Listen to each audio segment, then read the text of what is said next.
you for coming, and thank you, our presenters, for bringing such wonderful, rich food for us. I was thinking that we all seem to really enjoy this site. Am I right?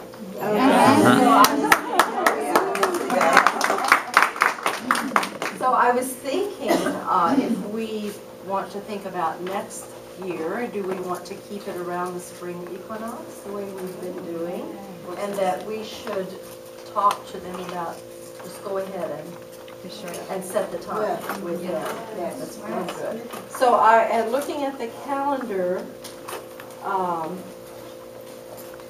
let's see, spring begins March 20th, so we could have either the 16th or the 23rd of March. I guess we could say the 16th. That would be the, 16th is a Saturday. That's about the same time we've done it this year. Does that sound good? Yeah. All right. A little request, if you would just drop off your name tags before you leave, then that'll save a little work next year making the name tags. Where, Barbara? Right here? Or? Oh, just leave them here on the table and I'll gather them up. And let's see. Well, does anyone have any announcements from your own area? Herbert? Herbert is representing or bringing us material from the Anthroposophical Society. Kathleen would have done that. Kathleen? I put yes. Anybody wants the Being Humans, especially people who are not members yet. Well, we were talking about that this morning, about membership. So you get these wonderful journals when you join, but joining the society helps to support the work of everyone, and we would encourage everyone to join. You don't have to be an anthroposophist, you just have to have an interest in the work and supporting it. And then when you're a member for 2 years, if you want to deepen your work and be part of the class, maybe would you just say a word about that? Yeah, we can do that. That's easy. Rudolf Steiner placed a lot of value on refounding the society.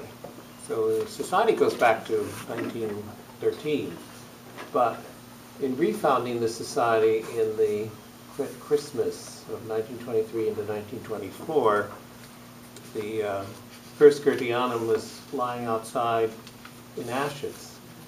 So the impulse was, well, where do we go from here? And people were coming to a Christmas conference in 1923. The fire had happened the year before, and they thought they were just coming to a Christmas conference. And that's where Steiner announced, well, we're going to refound the society. So in doing that, he reshaped things in a much more open way. And instead of making everything esoteric so secret, he felt that things should be really more accessible to folks. So part of refounding the society and giving the foundation stone mantra, the meditation that one can work with all year, he then also founded a school for spiritual science for those that were interested in deepening their meditative lives and wanting to really go on a path of initiation that corresponded to the consciousness of our time now. So he refashioned all of that, and he gave a series of 19 lessons to people who were literally admitted to be a class member. So that work continues from his time. He died before he completed all the work he wanted to give with this, with all the fields, the section work, the pedagogical. He would have done so much medical work, he would have done a lot more. But the fact that we have these 19 lessons is already a treasure, and they are available to those who, after 2 years of being a member of the society and deciding, well, they really want to be committed to this path. So they meet with people like me or whoever carries certain responsibility in the class and get admitted, and then they can go to wherever lessons are given. And this is a work that still goes on today. And we'll be having a lesson here at the end of this morning for those that are members. But it's not a secret thing the way it used to be, where nobody said there was even a class, there was even a school for spiritual science. It was a and karmically, you somehow had to find out about it, if you were lucky. But maybe a few words. How's that? Thank you, that's good. But the society itself is where Steiner placed his heart. And in refounding the society, he said, look, the main appeal should be to people who have the will to nurture the life of the soul. In themselves, through a meditative work, and in society, in the world. That's what he, based on a true knowledge of this, of the spirit. Of course, people outside you hear that, well, now wait a minute. You folks have a true knowledge of the spirit and we don't? That's an interesting question. Yes. Thank you, Barbara. Thank you. There is an evaluation sheet in your folder, if you don't mind filling it out, and maybe set it up here on this table with your name tags. Just any feedback from that we can pass along to the conference center. Could I also mention that I left a few brochures on the side table for the renewal courses at Antioch this summer. They sent me with some, so if you are interested, they are happening at the end of June and first week in July, and there's everything happening from coursework with Dennis Klochek to wonderful hands-on work. I'll be doing the workshop with Lori Clark for early childhood. So please, if you'd like, I'm there and That's a wonderful place to go in the summer. Where is it? New Hampshire. I have one more announcement. Yes. When you're ready. Go right ahead. Okay. What year was it, Yvonne, when we had the... 1999. Okay. Anyone here who knew of it in 1999, we had a major conference in San Diego, and it was a Pan-American conference. And it was quite an event. It was on the university campus there in La Jolla, above the cliffs of the water. And this was an exciting gathering because you had people from the leadership at the Guardianum all there, and you had folks from North America and South America coming together. And there was a certain dynamic to that meeting that doesn't happen when you're just meeting as North Americans, or just meeting as South Americans, or just meeting in Europe at the Guardianum.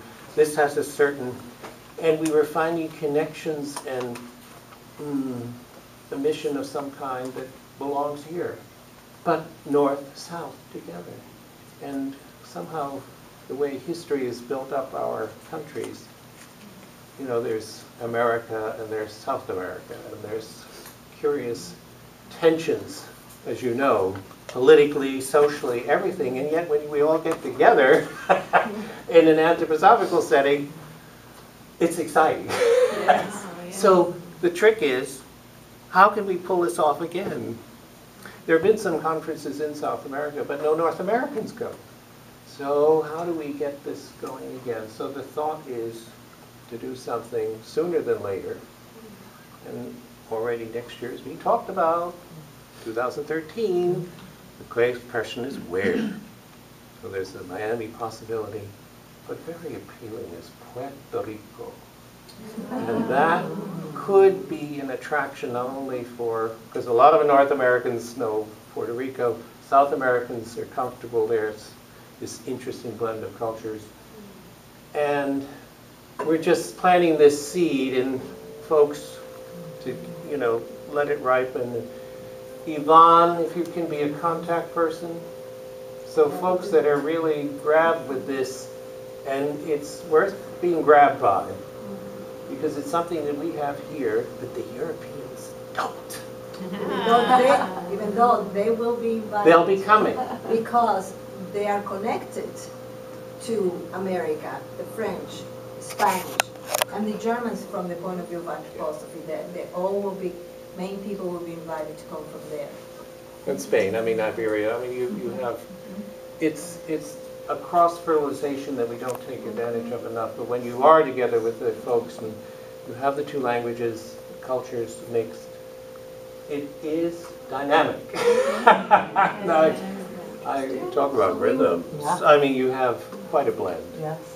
So keep this in mind, because if you've never been to Puerto Rico, the idea of having a conference in a resort on the beach could be nobody might come to the meetings.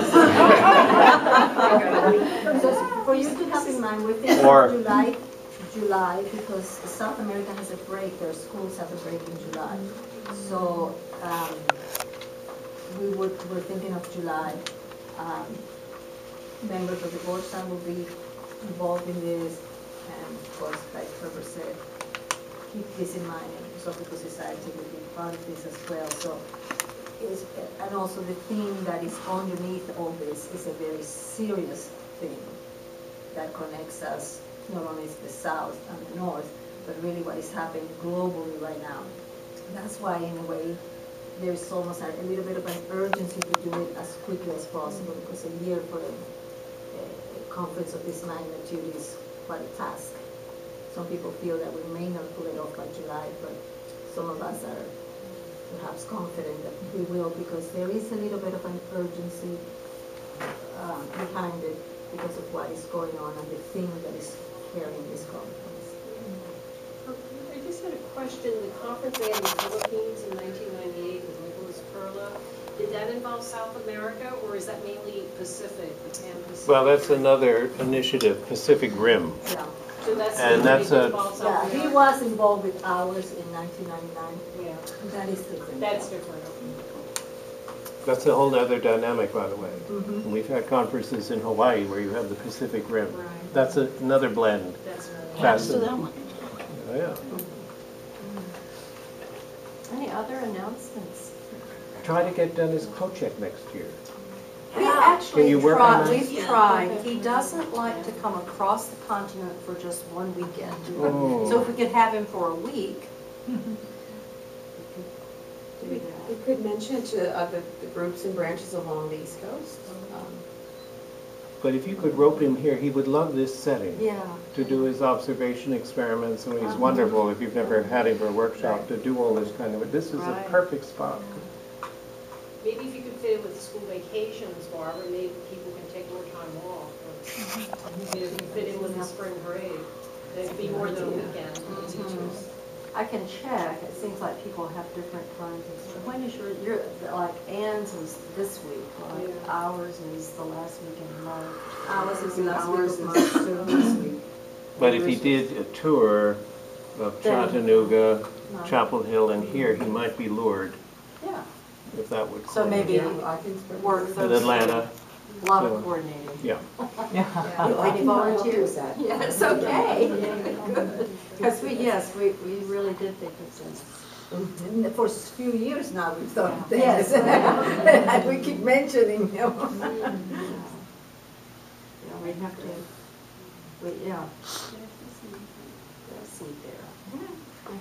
Well, let's sing one last song. I thought Jubilate Deo. Very celebration of this beautiful, beautiful morning. Stand up. Sure, let's stand up. You can sing it first. Nice song.